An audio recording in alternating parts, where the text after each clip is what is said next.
Friend, welcome to my YouTube channel exclusive notes. आज का video है, ये है राज्य स्टेट की परिभाषा और तत्व के बारे में है ये वीडियो। फर्स्ट हो गया, राज्य शब्द जो है अंग्रेजी भाषा के स्टेट का हिंदी रूपांतर है। इसकी उत्पत्ति यूनानी भाषा के पॉलिस से हुई है। प्राचीन यूनानी नगर राज्यों में राज्यों को पॉलिस कहा जाता था। वर्तमान में नगर राज्यों के स्थान पर बड़े बड़े राष्ट्रीय राज्यों से लिया गया है। राजनीति विज्ञान में विभिन्न विचारकों द्वारा राज्य की परिभाषा विभिन्न प्रकार से दी गई है। जो स्टेट है, ये राज्य है, ये अंग्रेजी भाषा के स्टेट का हिंदी रूपांतरण है। इसकी उत्पत्ति हुई थी जो यूनान था, ग्रीस, ग्रीस भाषा की या ग्रीक भाषा या यूनानी भाषा के पॉलिस से हुई है। प्राचीन यूनान में क्या होता था कि पॉलिस उनको कहा जाता था, छोटे छोटे नगर राज्यों को कहा जाता था। मगर वर्तमान में नगर राज्यों के स्थान पर क्या हो गया, बड़े बड़े राष्ट्रीय राज्यों से लिया जाता है, किसी देश से लिया जाता है राज्य का मतलब।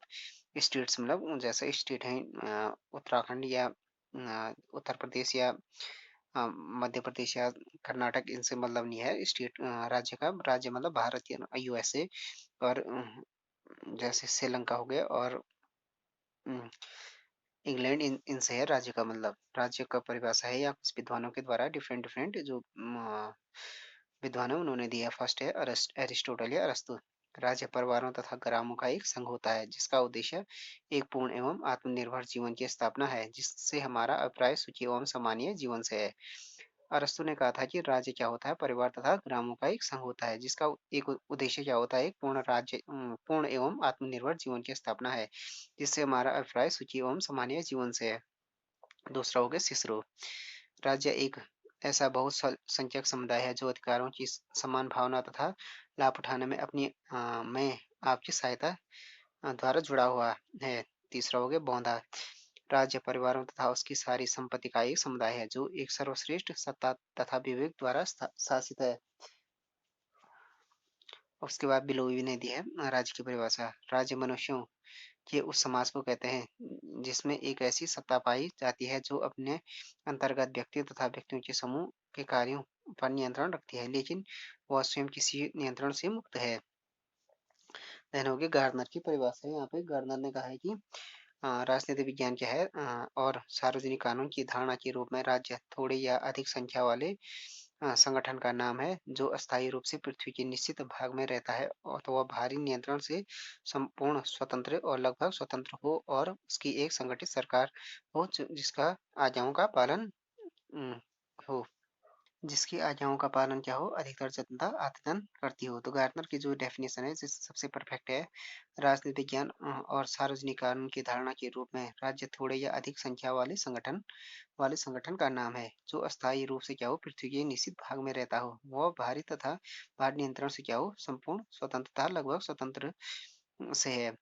अ, और उसकी एक संगठित सरकार हो जिसकी आज्ञाओं का पालन अधिकतर जनता आतन करती हो। उसके बाद हो गए राज्य के तत्व। राज्य के चार तत्व होते हैं: जनसंख्या, निश्चित भूभाग, सरकार एवं संप्रभुता। फर्स्ट तत्व है जनसंख्या। राज्य का सर्वप्रथम एवं आवश्यक तत्व है ये जनसंख्या। राज्य मनुष्यों का ही एक संगठन है, व्यक्तियों से मिलकर राज्य का निर्माण होता है। जनसंख्या के बिना राज्य की कल्पना नहीं की जा सकती है। यदि जनसंख्या न हो तो कौन शासक होगा और प्रजा कहाँ से आएगी। राज्य का अस्तित्व मानव तत्व के अस्तित्व पर ही आश्रित है। किसी राज्य के लिए जनसंख्या कितनी होनी चाहिए, इस संबंध में विद्वानों के विचारों में मतभेद है। प्लेटो के अनुसार एक आदर्श राज्य में 5,000 50 40 5,040 नागरिक होने ही चाहिए। अरस्तु के अनुसार राज्य की जनसंख्या 10,000 होनी चाहिए। आधुनिक युग में वैज्ञानिक प्रगति, आवागमन के साधनों के विकास तथा प्रतिनिधियात्मक रिप्रेजेंटेटिव प्रणाली के प्रचलन के कारण जनसंख्या का कम या अधिक होना होना बहुत महत्वपूर्ण है। वास्तव में जनसंख्या राज्य के संगठन के निर्माण के लिए संख्या में पर्याप्त होनी चाहिए। वह वहाँ के प्राकृतिक साधनों तथा प्रदेश के अनुपात में होनी चाहिए। राज्य की जनसंख्या कैसी हो, इसका राजनीतिक जीवन में अत्यधिक महत्व है, क्योंकि जनता के स्वरूप पर ही राज्य का स्वरूप निर्भर करता है। अतः इस संबंध में संख्या की अपेक्षा गुण अधिक महत्वपूर्ण है। राज्य के नागरिक शारीरिक, मानसिक, नैतिक एवं आध्यात्मिक दृष्टि से स्वस्थ होने चाहिए। तो ये जनसंख्या राज्य का तत्व है। फर्स्ट ये जनसंख्या है, इसमें क्या है कि कहा गया है राज्य का सर्वप्रथम एवं आवश्यक तत्व जनसंख्या ही है। जनसंख्या मनुष्यों का राज्य मनुष्यों का ही क्या है संगठन है। व्यक्तियों से ही मिलकर राज्य का निर्माण होता है। बिना जनसंख्या का तो कोई कल्पना नहीं की जा सकती है राज्य की। यदि जनसंख्या न हो तो कौन शासक हो, कौन प्रजा होगी। राज्य का अस्तित्व मानव के अस्तित्व पर ही आश्रित है। किसी राज्य के लिए जनसंख्या कितनी होनी चाहिए, इस संबंध में डिफरेंट जो विद्वान है उनके डिफरेंट डिफरेंट व्यू हैं। जैसे प्लेटो ने कहा कि 45,040 या 5,040 होनी चाहिए। अरस्तु ने 10,000 कहा था। मगर प्रेजेंट टाइम में क्या हो गया कि जो साइंटिफिक डेवलपमेंट और जो ट्रांसपोर्ट के जो साधन हो गए उसका काफ़ी डेवलपमेंट हो गया है, और जो रिप्रेजेंटेटिव गवर्नमेंट हो गया है, प्रतिनिधित्वात्मक गवर्नमेंट का प्रचलन भी बढ़ गया है। तो इससे क्या है कि कोई फर्क नहीं पड़ता है जनसंख्या कम हो या अधिक हो। वास्तव में जनसंख्या उतनी होनी चाहिए वहाँ के प्राकृतिक साधनों और प्रदेश के अनुपात के हिसाब से ही होनी चाहिए। राज्य की जनता कैसी हो, इस संबंध में राजनीतिक जीवन में अत्यधिक महत्व, क्योंकि जनसंख्या के स्वरूप पर ही राज्य का स्वरूप निर्भर हो, अथवा इस संबंध में जनसंख्या की संख्या की अपेक्षा गुण अधिक महत्वपूर्ण। राज्य के नागरिक शारीरिक एवं मानसिक, नैतिक एवं आध्यात्मिक दृष्टि से स्वस्थ होने चाहिए। देन हो गया निश्चित भूभाग। राज्य का दूसरा भौतिक अंग है निश्चित भूमि। निश्चित भूभाग के अभाव मनुष्यों द्वारा व्यवस्थित जीवन व्यतीत नहीं किया जा सकता है। ब्लंट सलीके शब्दों में, जैसे राज्य का व्यक्तिक आधार जनता है, उसी प्रकार उसका भौतिक आधार प्रदेश है। जनता उस समय तक राज्य का रूप धारण नहीं कर सकती है जब तक उसके पास कोई प्रदेश न हो। राज्य के पास प्रदेश कितना होना चाहिए, इस संबंध में विभिन्न विद्वानों ने अलग अलग मत व्यक्त किए। यूनानी विचारक प्लेटो और अरस्तु ने छोटे आकार वाले राज्यों के पक्ष में थे। तत्कालीन परिस्थिति में इन विद्वानों के विचार सही थे, किंतु वर्तमान समय में वैज्ञानिक प्रगति और जो रिप्रेजेंटेटिव गवर्नमेंट है, प्रतिनिधित्वात्मक प्रजातंत्र और संघ राज्य के आविष्कार के कारण अमेरिका व भारत जैसे विशाल राज्यों में भी लोकतंत्रात्मक शासन स्थापित हो गया। वर्तमान समय में छोटे राज्यों को हानिकारक समझा जाता है, मतलब कम कम छोटे राज्यों को तो नहीं पर जो कम क्षेत्रफल वाले राज्यों को हानिकारक समझा जाता है, क्योंकि कम क्षेत्र वाले राज्य आर्थिक और जैविक दृष्टि से आत्मनिर्भर नहीं हो सकते हैं। राज्य के क्षेत्र के संबंध में निश्चित रूप से इतना ही कहा जा सकता है कि राज्य की जनसंख्या और क्षेत्र में कोई अनुपात अवश्य होना चाहिए। यदि दोनों के बीच बहुत अधिक असमानता हुई तो राजनीतिक और आर्थिक योग्यताओं से पीड़ित होगा और उसकी प्रगति क्या होगी, अवरुद्ध हो जाएगी। जो निश्चित भूभाग में यह है कि राज्य के पास कितना प्रदेश होना चाहिए, कितना भूभाग होना चाहिए। इस मायने में क्या था कि डिफरेंट डिफरेंट मत है। यूनानी जो विचारक थे प्लेटो और अरस्तु, उन्होंने छोटे आकार के राज्यों के पक्ष में थे, पर उस समय की जो परिस्थिति थी उसमें तो ये बिल्कुल सही है। मगर किंतु क्या हो गया प्रेजेंट टाइम में क्या हो गया, वैज्ञानिक प्रगति और जो प्रतिनिधित्वात्मक शासन हो गया और संघ राज्य हो गया। संघ राज्य के कारण क्या हो गया है कि बड़े बड़े राज्यों में भी क्या हो गया है, लोकतंत्र डेमोक्रेसी स्थापित हो गया। वर्तमान समय में छोटे राज्यों को, जो छोटे कम क्षेत्रफल वाले राज्यों को क्या समझा जाता है, उतना लाभदायक नहीं समझा जाता है। कम क्षेत्रफल वाले राज्य क्या होते हैं, आर्थिक और जैविक दृष्टि से आत्मनिर्भर नहीं होते हैं। अ, राज्य क्षेत्र के संबंध में निश्चित रूप से इतना ही कहा जा सकता है कि राज्य की जनसंख्या और क्षेत्रफल में अनुपात होना चाहिए, क्योंकि अगर बहुत ज्यादा अनुपात हो गया, बहुत ज्यादा असमानता होगी तो क्या हो गया, राजनीतिक और आर्थिक होगा और क्या होगी उसके प्रगति अवरुद्ध होगी।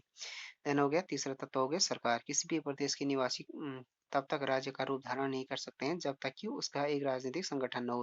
राजनीतिक संगठन अथवा सरकार एक ऐसा साधन है जिसके द्वारा राज्य के लक्ष्य और नीतियों क्रियान्वित किया जाता है। सरकार राज्य का व्यवहारिक पक्ष है और सरकार के माध्यम से ही हम राज्य के संबंध स्थापित कर सकते हैं, राज्य तक पहुंच सकते हैं। गार्नर ने कहा है कि सरकार राज्य का वह साधन या तंत्र है जिसके द्वारा राज्य के उद्देश्य अथवा अर्थात सामान्य नीतियों और सामान्य हितों की पूर्ति होती है। सरकार के बिना जनता असंगठित अराजक जनसमूह के रूप में होगी, जो सामूहिक रूप से कोई भी कार्य करने में अक्षम होगी। सरकार क्या है, एक ऐसी एजेंसी के समान है जिसके द्वारा राज्य की इच्छा प्रकट होती है और क्रियान्वित होती है। सरकार के द्वारा ही समाज में संगठन उत्पन्न होता है और शांति की स्थापना होती है। सरकार के बिना मनुष्यों के समूह अव्यवस्थित रहेंगे और उनमें अशांति बनी रहेगी। सरकार ने पहले से मनुष्यों में राजनीतिक संगठन उत्पन्न किया है, उनको आज्ञा पालन करना सिखाया है। अतीत में क्या था कि जो सरकार थे का संगठन सरल और उसके कार्य सीमित थे। सरकार की जो समस्त शक्तियों का प्रयोग एक व्यक्ति या व्यक्तियों के समूह के द्वारा किया जाता था, किंतु वर्तमान समय में क्या हो गया, स्थिति ऐसी नहीं है। आजकल सरकार के संगठन ने जटिलता प्राप्त कर ली है। सरकार के प्रमुखता 3 अंग होते हैं, व्यवस्थापिका, कार्यपालिका और न्यायपालिका। इसके साथ अतीत में सरकार बाहरी आक्रमण से रक्षा और आंतरिक क्षेत्र में शांति तथा व्यवस्था स्थापित रखने का कार्य करती थी। लेकिन जो आज लोक कल्याणकारी राज्य की स्थापना या राज्य की धारणा ने अपने लिए अपना लिए जाने के कारण क्या हो गया कि राज्य का कार्य क्षेत्र बहुत अधिक व्यापक हो गया है। जो क्या हो गया, सरकार अ, राज्य का तीसरा तत्व है। इसमें क्या है कि बिना सरकार के तो राज्य की कल्पना नहीं की जा सकती है। राज्य का जो कारण होता है, सरकार के बिना तो राज्य की कोई कल्पना नहीं की जा सकती। सरकार राज्य का क्या हो गया, व्यवहारिक पक्ष हो गया। सरकार के माध्यम से ही क्या हो, हम राज्य से संबंध स्थापित कर सकते हैं, राज्य तक पहुंच सकते हैं। जैसे गार्नर ने कहा है, सरकार क्या हो गया, राज्य का वह साधन या तंत्र है जिसके द्वारा राज्य के उद्देश्य अर्थात सामान्य नीतियों और सामान्य हितों की पूर्ति होती है। सरकार के बिना जनता असंगठित अराजक जनसमूह के रूप में होगी, जो सामूहिक रूप से भी कार्य करने में अक्षम होगी। तो ये हो गया। अतीत में क्या था कि जो प्राचीन पहले के टाइम में क्या था कि जो सरकार का उसके कार्य क्या होते हैं, सरल तथा सीमित होते थे। मगर प्रेजेंट टाइम में क्या हो गया है कि बहुत जटिल हो गए हैं। पहले अब सरकार के 3 अंग हो गए, जैसे व्यवस्थापिका, कार्यपालिका और न्यायपालिका। इसके साथ ही जो पहले क्या था कि सरकार का काम क्या था, बाहरी आक्रमण से रक्षा करना और आंतरिक क्षेत्र में शांति व्यवस्था बनाए रखना। मगर प्रेजेंट टाइम में तो ये दोनों काम तो है ही हैं।